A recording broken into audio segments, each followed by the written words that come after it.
Oh, Facebook world. Hopefully I'm not. Oh, it's like there's two of me. Where did Kate go? Let me pull her back up here. Oops, there's just Kate. Give me a second, guys. I had a little snafu there. Now I'm gonna have everything. No, no, no, no, no. We are live. I got Kate Birch here, and just give me a second. Oh no! Hold on a second while I get this together and get Kate back.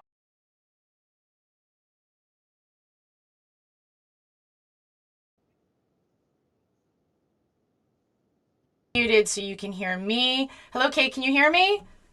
Hi, yes, I can hear you fine. Oh, perfect, perfect. So we are all up and ready. We are live. Welcome back to Below the Surface. Thank you so much for taking the time out of your day. Really appreciate it. We had such a good time last time. Yeah, A wealth of information that you have. Some of the people reached out to me and we were really thankful. There was a lot of stuff that they didn't know before. What I found so fascinating talking about the allergy, the allergic reaction in the body. Absolutely fascinating. So if anybody wanted to see that show from last week, you can find that on YouTube and you can also find that on my wall. But today we've got other topics to cover, so I don't want to take too long going back over last week. So thank you again for being here. Appreciate it. great. Thanks, Jay.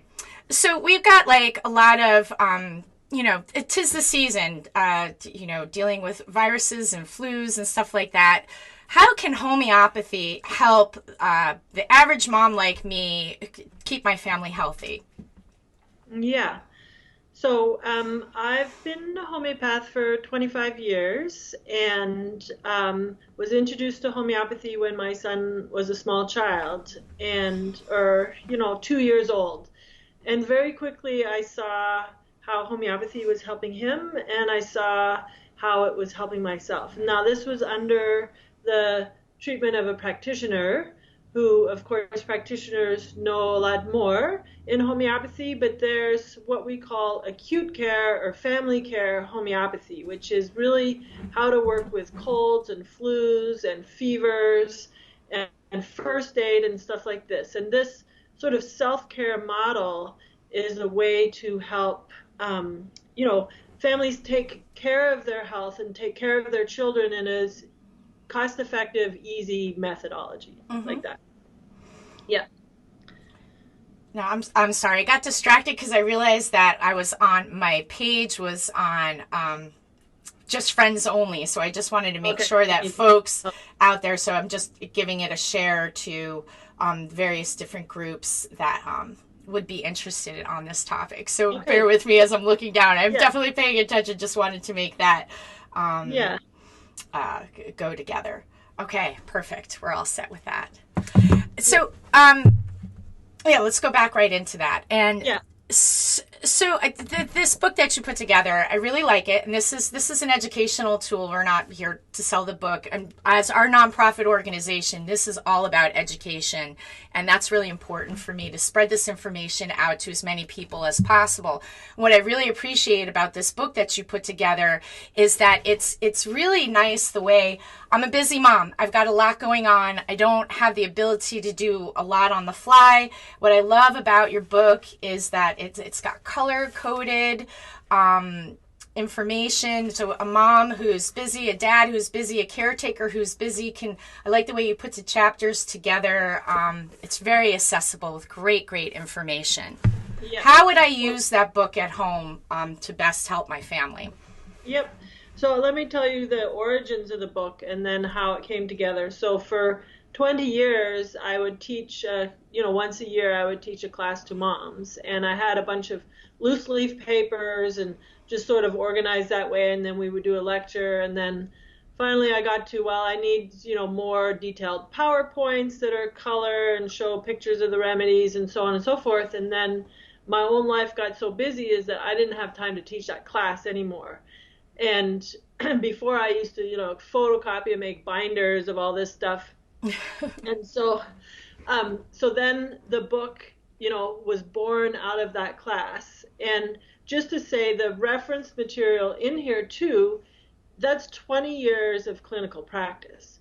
So in the back pages where there are the materia medica that's written there, and there's very few symptoms, or there's a lot of symptoms, but when you were to look in other books, like you have the Boraki there, there's like 5 pages of symptoms in some of the remedies, right? Yeah. And how does one whittle through that much information to figure out how to find a remedy for your child's fever? Yeah, because it could be And overwhelming sometimes. Yeah. yeah, so every symptom that's in this book has been clinically verified by my practice.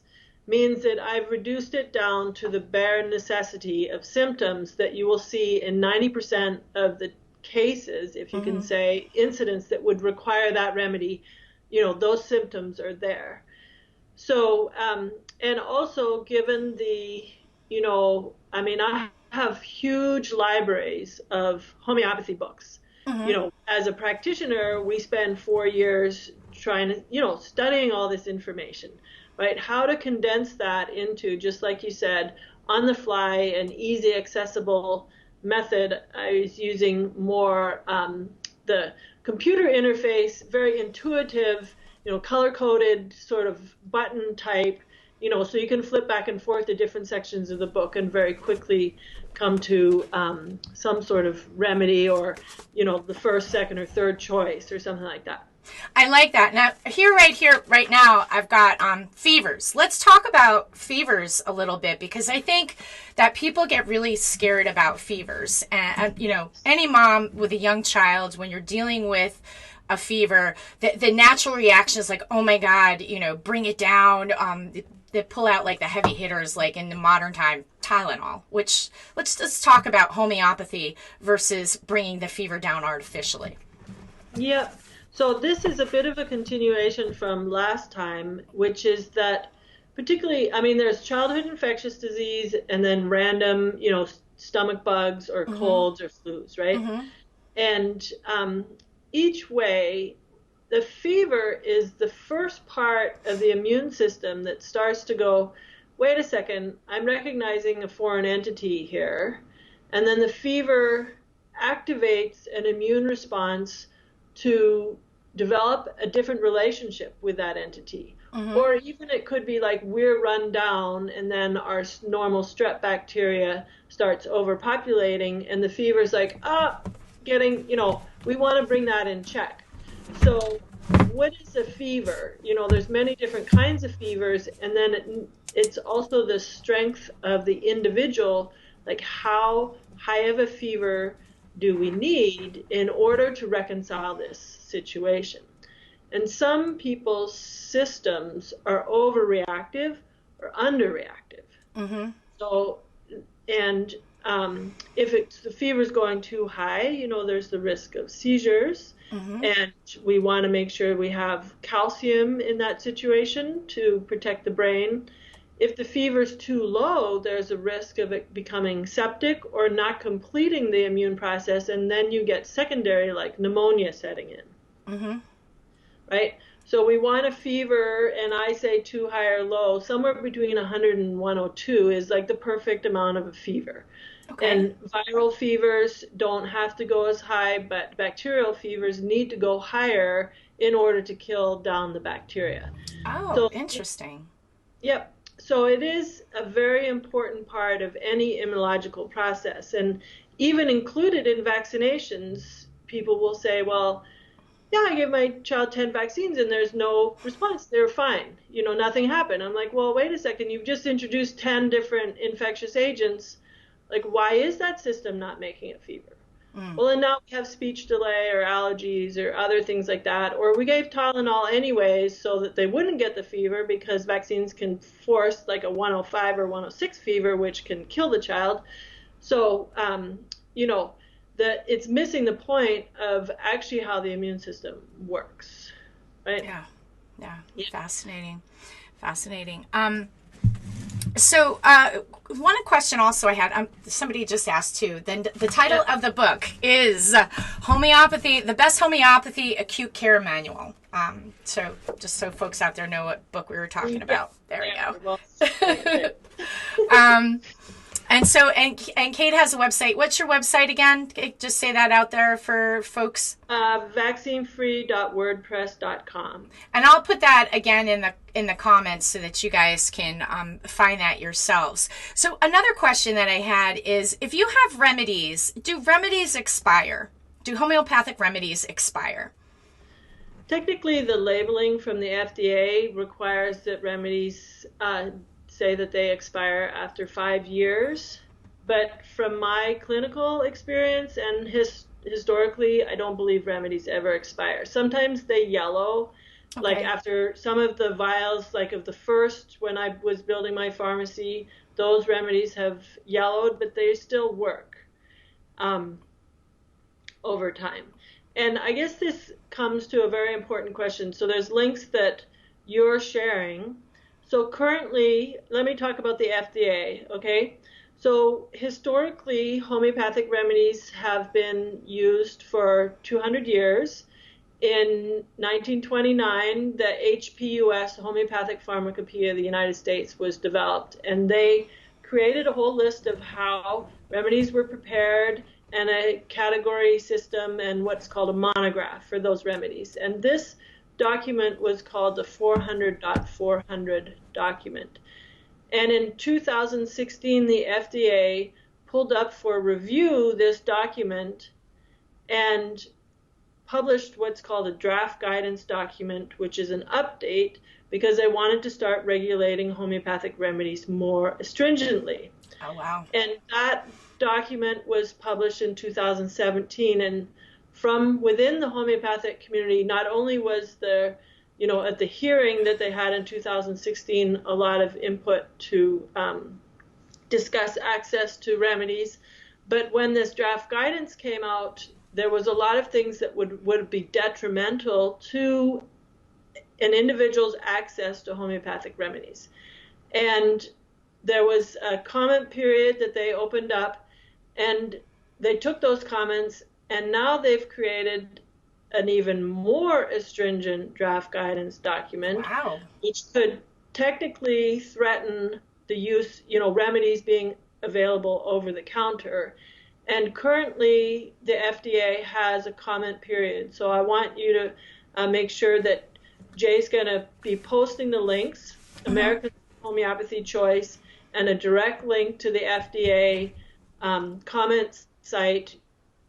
You want to look at Americans for Homeopathy Choice, like why you still want to be able to access your homeopathic remedies for your children. How much does it save you in medical bills? How much does it save you, give you peace of mind that you've got something at home that you can treat your families with? Yeah, no, that's very scary that they would, I've used homeopathy for most of my adult life. I've been attracted to it. I've found homeopathy kind of in a fluke situation where I was dealing with a terrible case of poison ivy, and I went to a regular allopath, and he gave me steroids, which made me incredibly worse. And I was a mess. And my mom was like, try Roost Tox. I'm like, what the heck did you just say? And it worked. It cleared me up. And ever since then, it's just been something. I have remedies that are in my medicine chest. I have another question about that, but let me just finish this statement up. Where, I've just used. So the thought of not being able to purchase those remedies, especially with my children, when my son was younger, he used to get that croup. And there was a remedy that really helped. If I got that remedy into him at the first sight of that little dry cough that he would catch when he was little, I could stop that croupy experience. And I can't imagine not having access to that. I just, the Queen of England travels with her homeopath and still rides a horse, okay? She's 90-something years old and she's on a horse. It's huge. I just had to say that too. So, my other question. Go ahead. Okay, let me just respond to what you said there. So, just in case people don't know, but Rust Tox is a remedy made from poison ivy. Yeah. So, there's also Rust Galabra, and a few other rusts is made from poison oak and different poison sumacs.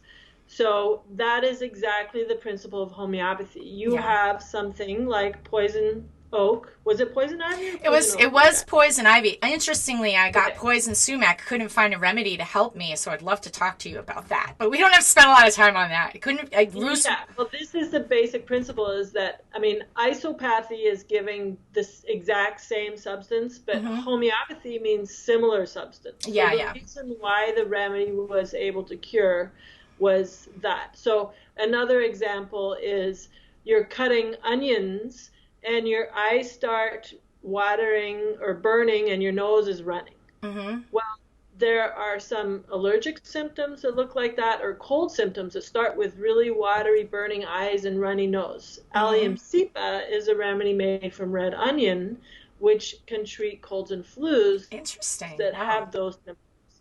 Wow. Yeah, and that's the basic principle of all homeopathy. Wow. Yeah. It's absolutely fascinating. Homeopathy, and they're in our country, which is really interesting. Homeopathy, there were homeopathic hospitals. It was more widely practiced than it. Like, I feel like there's a friction right now where the FDA is trying to limit and stop people from using these natural remedies. Would you say that? Obviously, that's correct with the FDA having a Yeah, comment I mean, I period. wouldn't limit it to now. It's actually since the inception of homeopathy, it's Yeah. been controversial. So it's Yeah, always been this controversial kind of tension. yeah. Even though at the early part of the 20th century, there was homeopathic hospitals in the United States. Is that correct? It is correct. Prior to the late 1800s, well, let me just historically, homeopathy was developed in Germany Mm-hmm. in the early 1800s. And in 1829 was one of Samuel Hahnemann's students came to America. His name was Constantine Herring, and he started homeopathy here. And in 1844, the very first National Medical Association was the AIH, American Institute of Homeopathy, and the AMA formed 2 years after that. And their formation platform, and I haven't dug up their original bylaws, but their original statements were that you could not be a homeopath or know a homeopathy person or even consume homeopathic remedies if you want to belong to the AMA. So this is like a history that, as we've been working to moderate this whole time, but so by the late 1800s, there were over 100 homeopathic hospitals, and Minneapolis had one hospital here too, Swedish hospital, but all around the country. And it wasn't until there was a report, it's called the Flexner Report. It was published in 1917, which was basically put together by the Rockefeller Foundation, Mm-hmm. and we know them. And they scandalized homeopathic schools because our intake was and still is an oral and subjective report and objective. Yeah. There's no laboratory test, there's no histology, there's no surgery, there's no now modern schools look at those things, but at least homeopathy still works the same way it worked 150 years ago.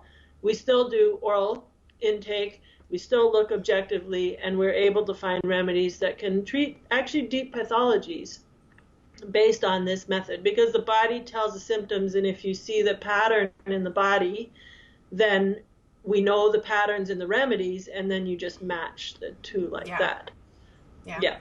Absolutely. Absolutely. So when that Flexner report was done, that all the federal funding for any homeopathic schools or colleges was withdrawn, and they needed to convert to be allopathic.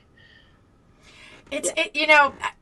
it's so unfortunate that this kind of tension exists. I think that the best situation would be all modalities are accessible and respected and incorporated into overall care. Because even with, I recently read that if you're going in for surgery, that taking arnica, I believe it was arnica, I could be wrong, Yep. but preparing the body before surgery for quicker recovery. And I thought, wow, there's another place that homeopathy is useful.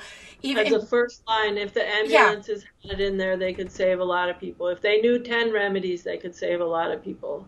Yep. And just so, like, many doulas actually have their homeopathy birth kit that Yes. they would have with moms giving birth, and, different remedies. There's different remedies at different stages of labor. If there's something happens with the baby, hemorrhage or whatever, you can. I mean, I was at a birth last fall, and there were two or three remedies that we used. One of them was she had reached a transition and was just collapsing. She says, I can't do this. I can't Yeah. get my head together. I can't keep it." And she Mm-hmm. just like broke down and started crying. And I gave her pulsatilla, and the very next contraction, um, her cervix, she had a bloody show, and it started opening, and then she got in her zone, right? Mm-hmm. And the midwives there were like, "Wow, does it really work that fast?" I'm like, "Yeah, it does." And the same is after the baby was born, we were waiting for the placenta to come, waiting, and I'm like, "Well, and it's like, when do you step in with a remedy? Like, sometimes you wait and sometimes not." And so, but they're tugging the placenta, and it's like 20 minutes, 30 minutes have gone by and nothing's happening. And I put gossypium, which is made from cotton, and if you've ever seen wild cotton and you're trying to pull all the Mm-hmm. cotton out of the pods and it's like stuck in there, Yeah. and meanwhile there's thorns and whatever.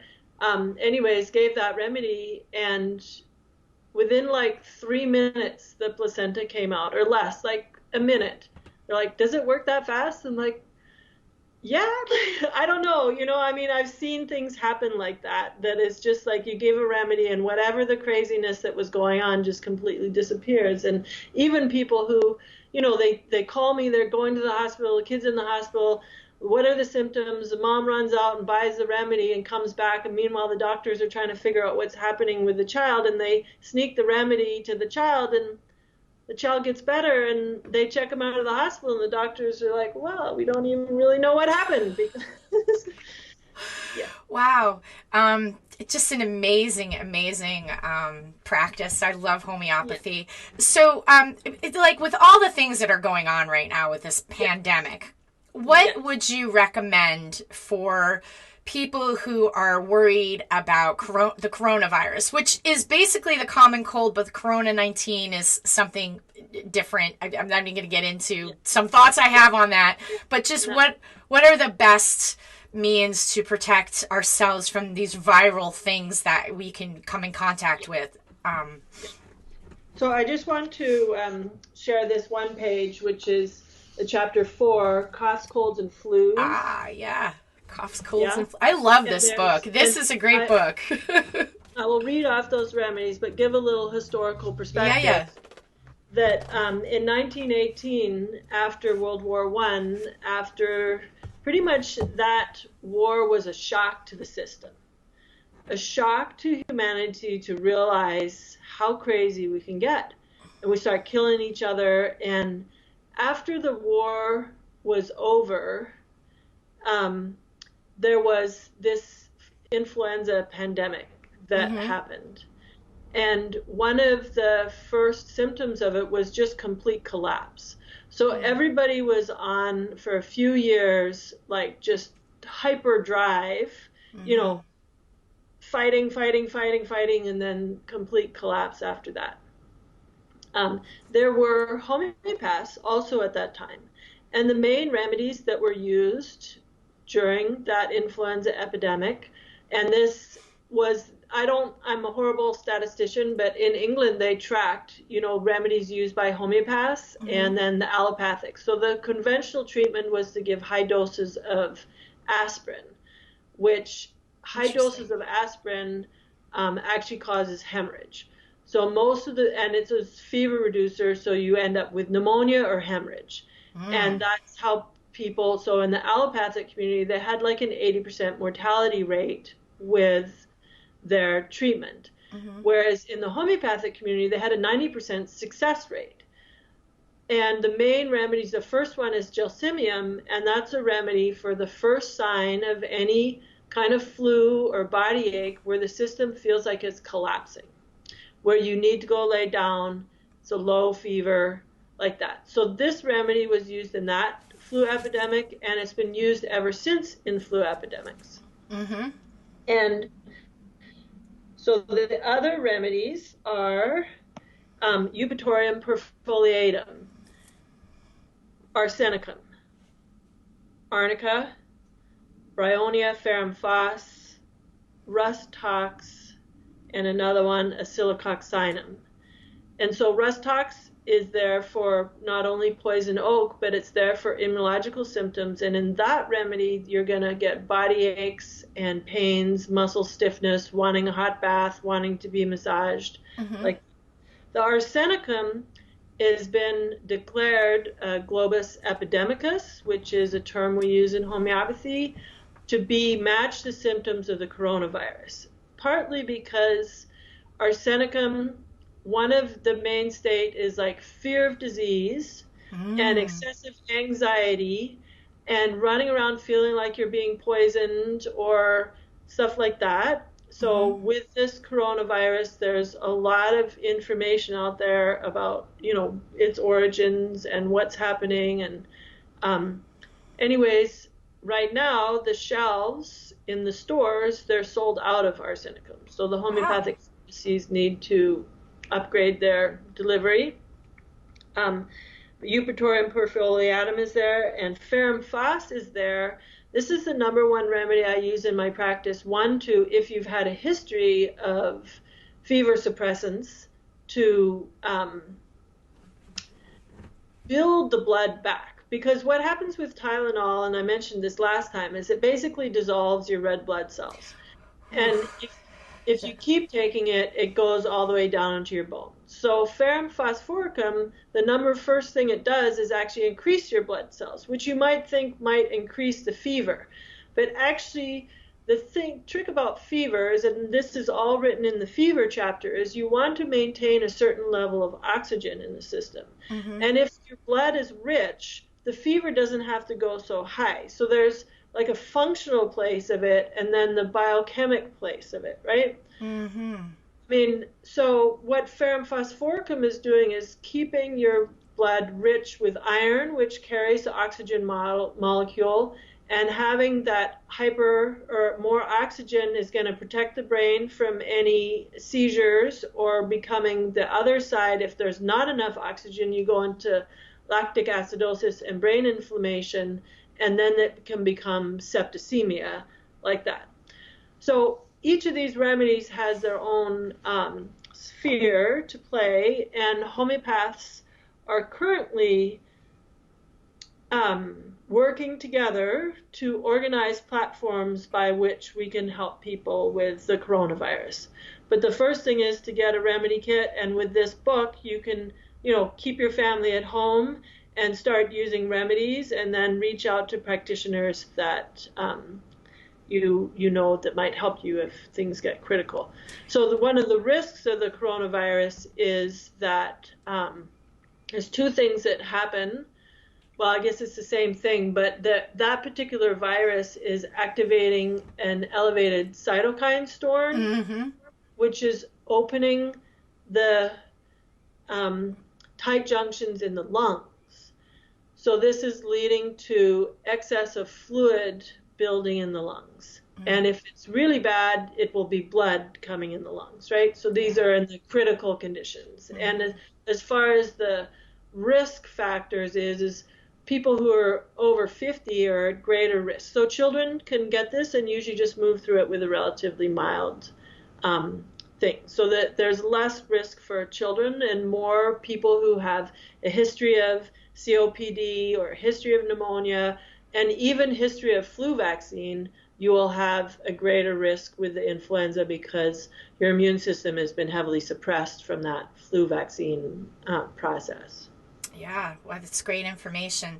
And I had someone ask that they're loving all the remedies. Is there a list of them on your website that you can, or maybe you can send that to me? They're asking to post the remedies that you're talking about right now. This is available in the book as well, the Best Family Homeopathy Acute Manual Care. But the point of having this show isn't to sell the book, it's to educate.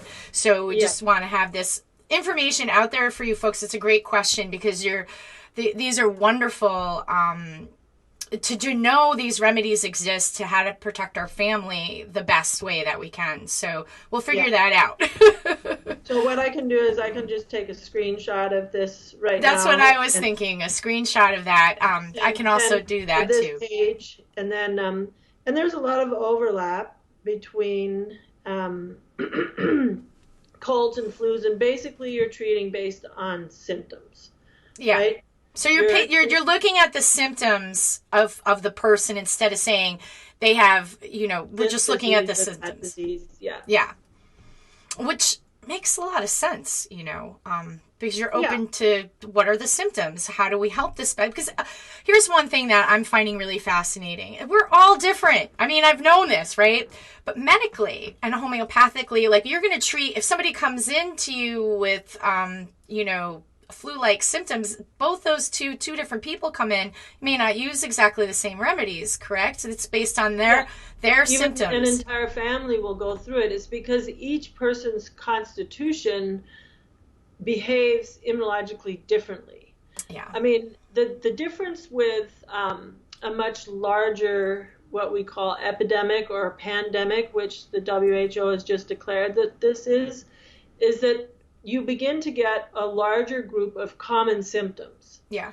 And this is how we're able to say that arsenicum is the remedy that's going to help everybody to the most degree. And then if there's a few people who aren't helped, then there's a few other remedies. And currently there's still debate in the homeopathic community if that is the only remedy. And, different countries might need different remedies. So really there's a lot of factors into.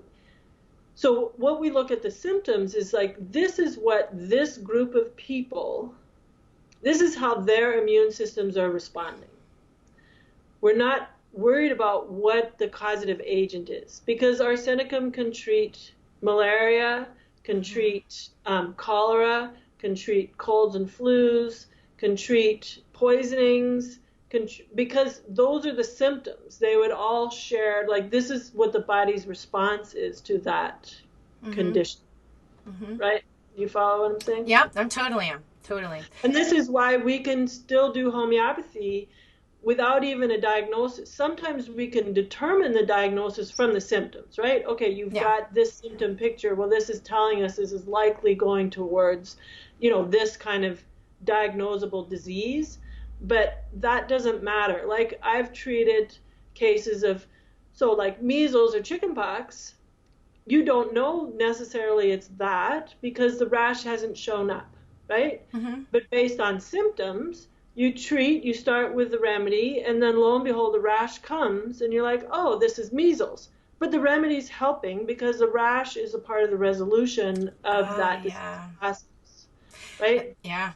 And I think people that see, so when the body, how you said it before was so perfect, even the last time we were on the show, about the body, expelling all that stuff out. So the rash is like expelling that out and and the body has to go through that process of expelling stuff out to go back into homeostasis state, correct?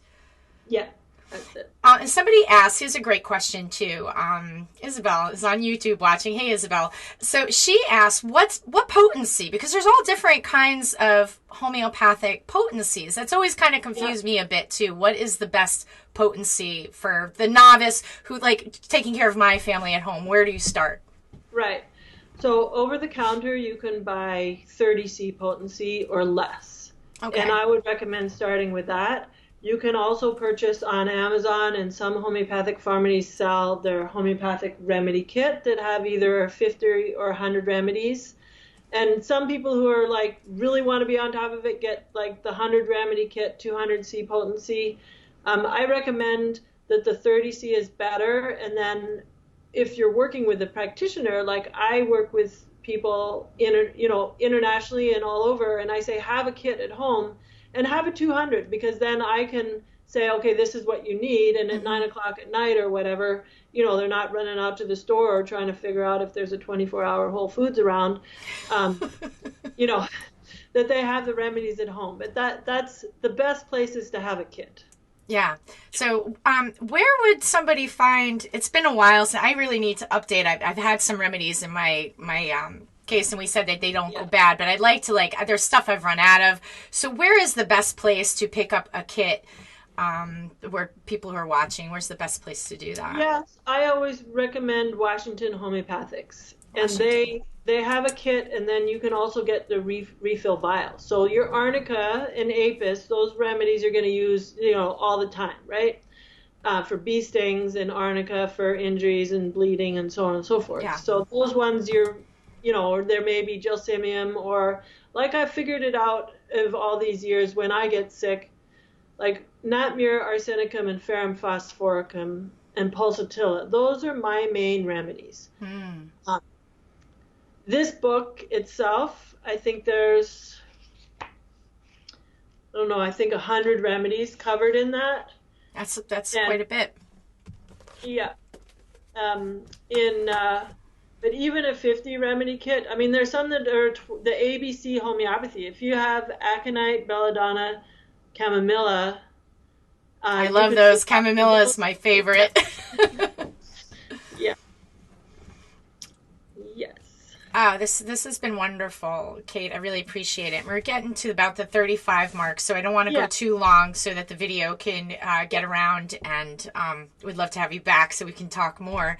So Yeah. let me just, as we wrap up the show, go right back to the FDA. Just want to talk about that again, because all of this access to this amazing to homeopathy is the FDA is coming down with some serious restrictions. Basically, is it all remedies that there are certain ones? Anyone they shouldn't restrict at all.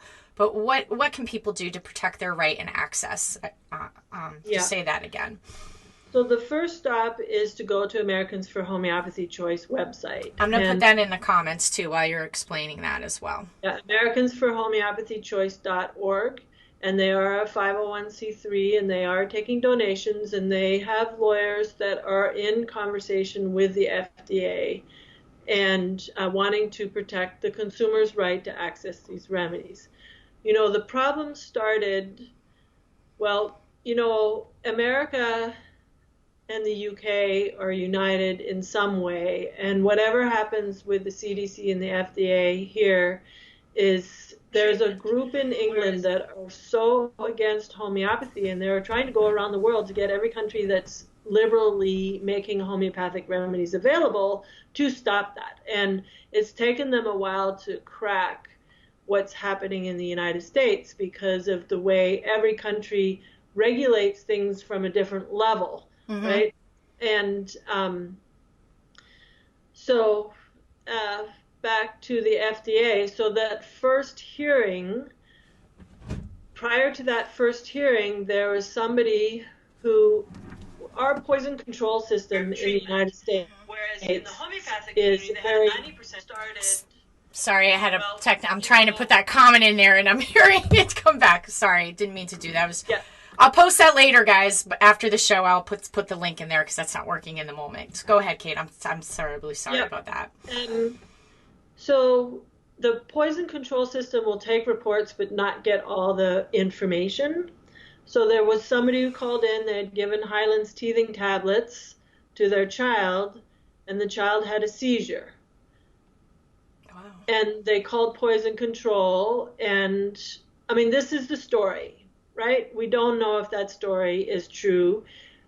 And this is also what I could see happen. And I really want to say this in the most polite way as possible, but what I've seen in many Facebook forums is moms with sick kids reaching out to Facebook, please help me with this child, instead of actually going to a practitioner. And for a while there, homeopaths were eagerly responding. And then we really put a kibosh on that is because there is ethical issues. We cannot be a practitioner on a Facebook site. And second of all, Facebook is not a medical forum. You need to go to a practitioner for this information, right? Mm-hmm.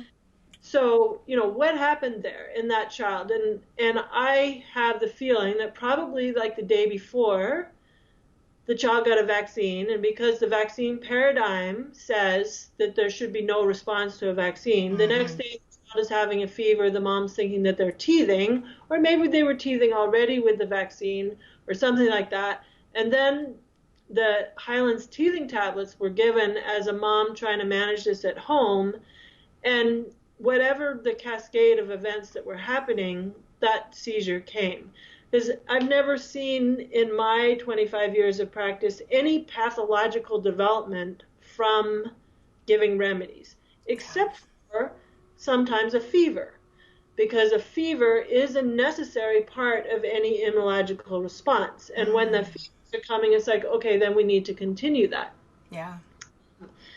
So, but that's not like a side effect of the remedy. And so they went in, so this was the trigger that set the FDA to want to like review every homeopathic remedy. Highlands voluntarily pulled those teething tablets off of the shelf at that time. Wow. I've used that teething remedy for my children successfully without ever an issue, ever. So. And there was about a month or two ago, because also these Facebook forums are trolled, and we know. Oh gosh, yeah.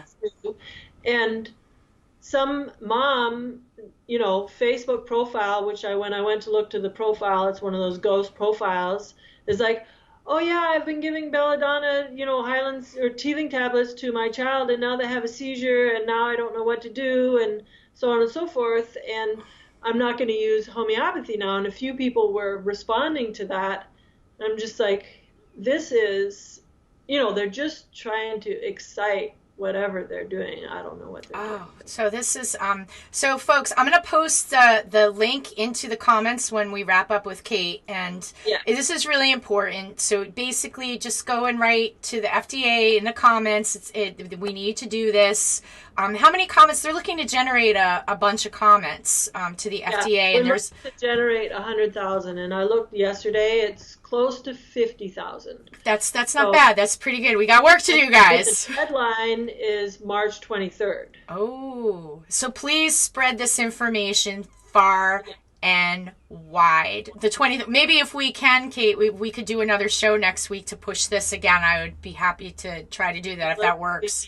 Just timing wise. Yeah, we could potentially do that. Then just to clarify what it is that they are wanting to do, so that now if there's any, I don't know if they've actually created the adverse event homeopathy, platform where people can just go plug in their adverse events.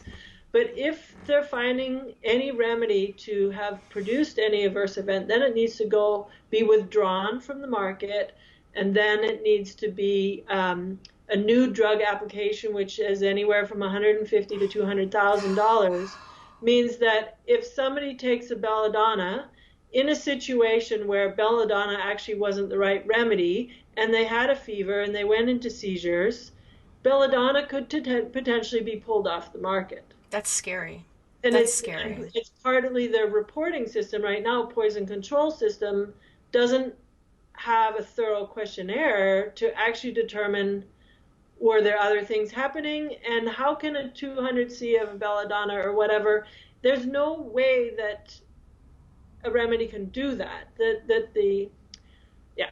I just don't know what to say about that. I don't know. These are strange days indeed. And so the key thing there is that, first of all, a new drug application requires that there be a patent or something like that. Mm-hmm. These are all natural substances, so at least within the framework of how the FDA they have to find homeopathic remedies as drugs.